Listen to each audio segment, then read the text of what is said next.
Good morning, dear children. I hope you all are fine. Today we are going to start lesson number 6, that is the White Mouse Circus. And this chapter is written by Roald Dahl. First of all, let us know about the author, Roald Dahl. Roald Dahl was born in 1916 and was died in 1990. He was born in Wales. He wrote for adults as well as for children. His most famous books are Charlie and the Chocolate Factory, James and the Giant Peach, The Witches and Matilda. And dear children, this chapter, the White Mouse Circus, is the extract from Roald Dahl's book, The Witches. This is a small portion taken from the book, The Witches. This story is about a young boy and his encounter with witches. The whole book is about a boy who met with witches. The boy who lives here with his grandmother is due to spend his holidays in Norway, but because his grandmother falls ill, they cannot go. This boy was supposed to spend his holidays in Norway. His holidays were fixed in Norway, but as his grandmother was sick, the boy could not go to Norway. Instead, he is taken to a seaside hotel in England. Instead, Norway, he was taken to the seaside hotel in England. And dear children, if you haven't read the story, this book already, be sure to read it soon. If you will read it, many things you will come to know. And let us start this extract which is taken from the witches. Before starting the chapter, we should see the word meanings. At the end of the chapter, the word meanings are given in your book. All of you open your book and just to see these word meanings. Bracing. Bracing means refreshing. Chambermaid. A maid, one who cleans a hotel room. Compromise. A settlement of a dispute in which two sides agree to accept less than they originally wanted. Consolation, a source of comfort to somebody who is upset or disappointed. Dotty. Dotty means slightly crazy. Relentlessly means never slackening but going at the same pace, or in other words we can say without pause. Scuttling means running or moving quickly with short steps. Sidle, the edge along in a secret way, to walk in a secret way. Tommy Rot means utter foolishness. Utter means complete foolishness or nonsense. And my dear children, as I explain you this chapter, the meanings of difficult words I'll tell you. You can hold your pencil in your hand and you can write down the meanings of difficult words in your book, so that when you will be reading the chapter next time, it will be quite easy for you to understand. Shall we start the chapter? I hope you all are ready with your book on page number 68. Okay, let us start. The story. Rooms were booked for us in a place called a Hotel Magnificent in the famous seaside town Bournemouth. Bournemouth is a town in England. And here the narrator of the story is boy himself. Boy himself is narrating the story. So the boy says that rooms were already booked for them in the Hotel Magnificent. The name of the hotel was Hotel Magnificent and it was a famous seaside It was a famous hotel and it was located at seaside town of Bournemouth.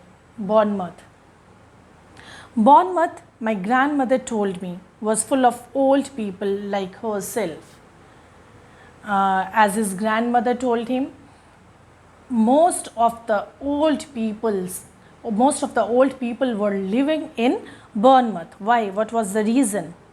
They retired there by the thousand because the air was bracing and healthy. It kept them, so they believed, alive for a few extra years. It was people's belief, and it was believed that the fresh air, bracing means refreshing or fresh air of Bournemouth kept old people alive for some extra years. It was people's belief that if they in their old age, if they will stay at that place because of the refreshing air, they may live for some extra years. Doesn't it? I asked. Then the boy asked his grandmother, is it sure? Of course not, she said. It's Tommy Rot. Then grandmother replied him that it is not sure and it's Tommy Rot. Tommy Rot means it is a complete nonsense or it is a foolishness of people, those who think this way. But just for once, I think we have got to obey the doctor. As her doctor suggested him to go to Bournemouth to spend few days there in the fresh air, she obeyed her doctor. Soon after that, my grandmother and I took the train to Bournemouth and settled into the Hotel Magnificent.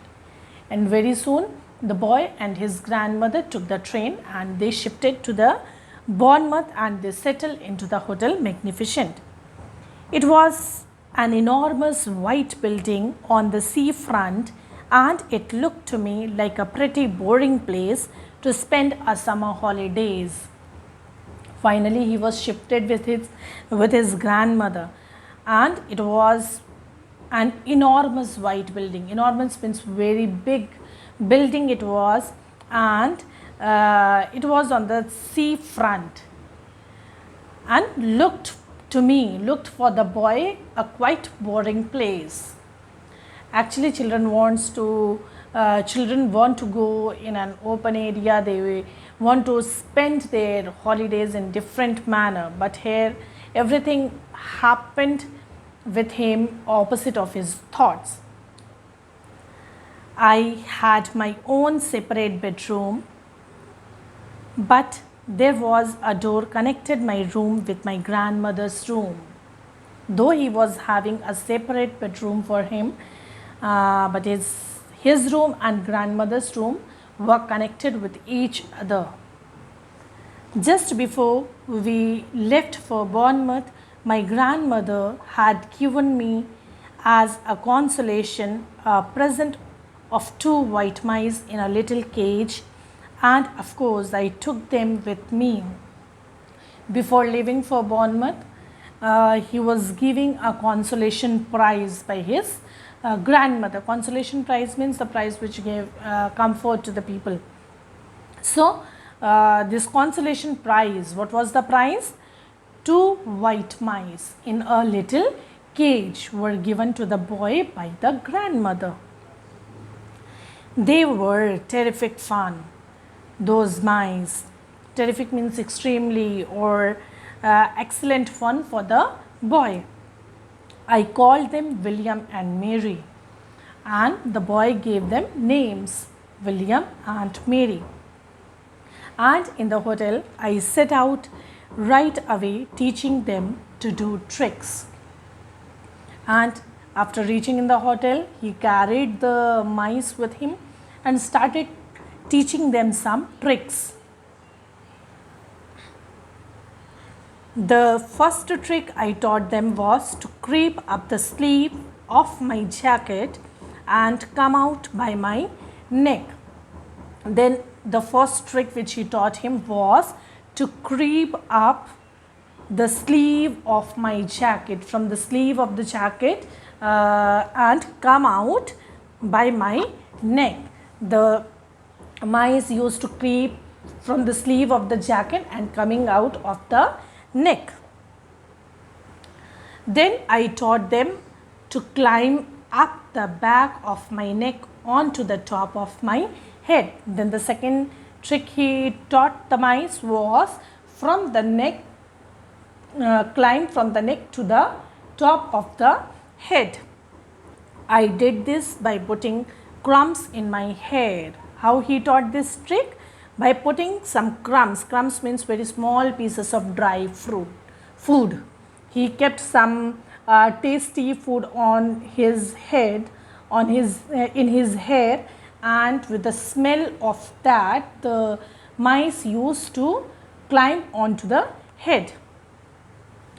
On the very first morning, the chambermaid was making my bed when one of my mice poked its head out from under the bed sheet.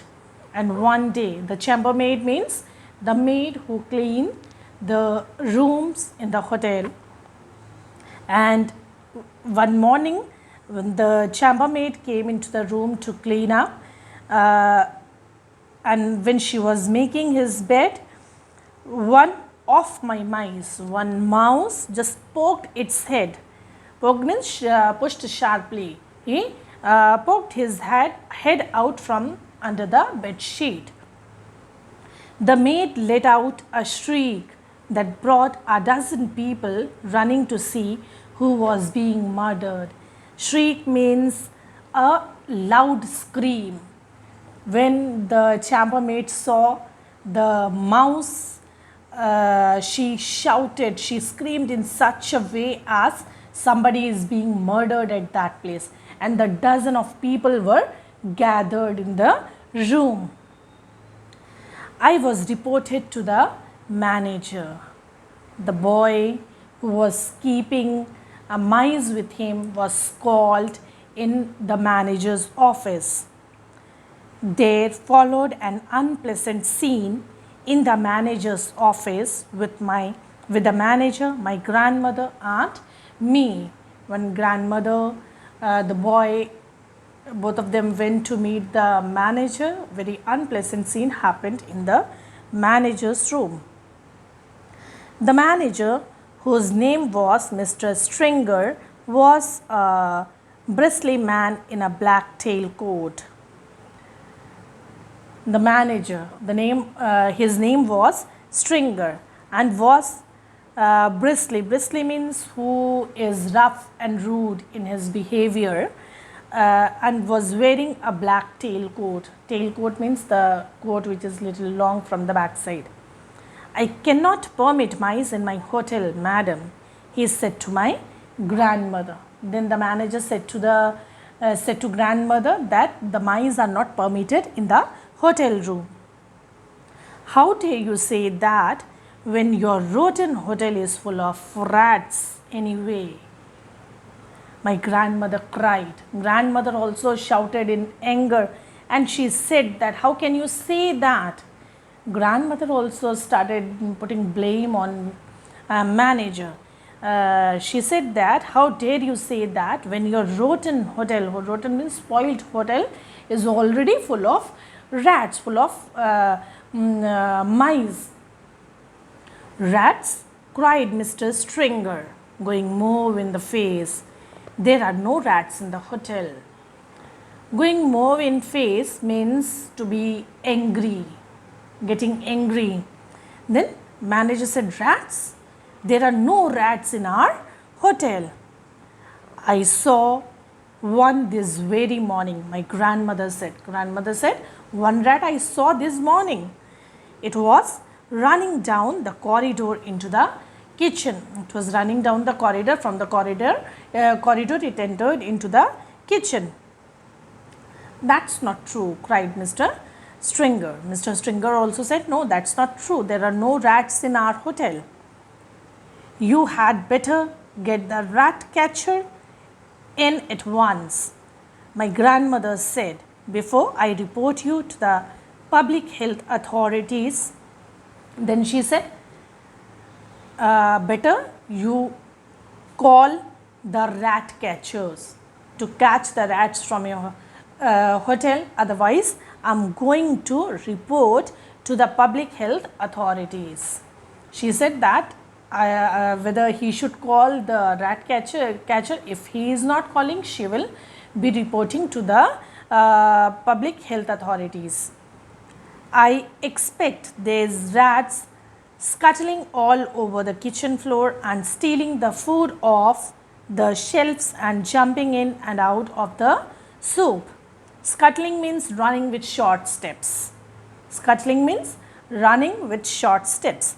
Then she said, I expect there's rats scuttling. Rats are running with short steps here and there all over the kitchen floor and stealing the food. And they are jumping in the shelves and in the soup. Never, cried Mr. Stringer. Mr. Stringer was not ready to admit that. Whether he kept on saying there are no rats in the hotel. No wonder my breakfast toast was all nibbled round the edge this morning. She said there is no wonder there are many rats, and this morning itself my breakfast toast was nibbled. Nibbled means to bite in bits, in pieces. She said that his toast was also eaten by the rat. My grandmother went on relentlessly. Relentlessly means without any pause. She kept on speaking. She kept on blaming to the manager and all the administration. No wonder it had a nasty, ratty taste. She said that the toast had a nasty means very dirty, ratty taste it was. If you are not careful, the health people will be ordering the entire hotel to be closed before everyone gets typhoid fever. Then she said that if they are not careful, if the manager is not careful about the cleanliness of the hotel, the health people means Department of Health, they will just order the entire hotel to be closed. If once she will complain about the cleanliness of the hotel will be closed. You are not being serious, madam, Mr. Stringer said. He said that you are not serious what you are speaking. I was never more serious in my life, my grandmother said. Grandmother said that for the first time I am very much serious. Are you or are you not going to allow my grandson to keep his white mice in his room? Now she put the compromise. She said that whether he is going to allow him or not to keep the white mice in his hotel, in his room. The manager knew when he was beaten. While speaking this, while expressing this compromise, maybe the grandmother had beaten on his leg or something, and Mr. Stringer understood. May I suggest a compromise, madam? He said that I'll suggest one compromise. Compromise means settlement of dispute. He said, I will permit him to keep them in his room as long as they are never allowed out of the cage. How's that?